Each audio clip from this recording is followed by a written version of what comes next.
चला उपवासाचे मेदू वडे बनवूया। त्यासाठी मी ते 1 वाटी भगर व 2 मोठे चमचे साबुदाणा मिक्सरमध्ये बारीक वाटून घेतलेला आहे। छान बारीक वाटला गेला की एका कढाईमध्ये 2 चमचे तेल घालायचं, त्यामध्ये 1 चमचा जिरे घालायचे, बारीक कट करून घेतलेल्या 3-4 हिरव्या मिरच्या घालायच्या।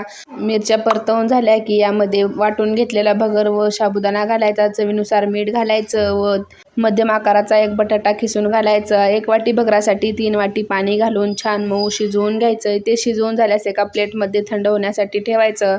इथे पीठ थंड झालं की 3 चमचे भाजलेल्या शेंगदाण्याचं कूट घालायचं व याला मेदू वड्याचा शेप देऊन सर्व मेदू वडे बनवून घ्यायचे। इथे तेल गरम करण्यासाठी ठेवलेलं आहे, त्यामध्ये एक मेदू वडे सोडायचे व मिडियम गॅसवर त्याला छान एका साईडने फ्राय करून घ्यायचे।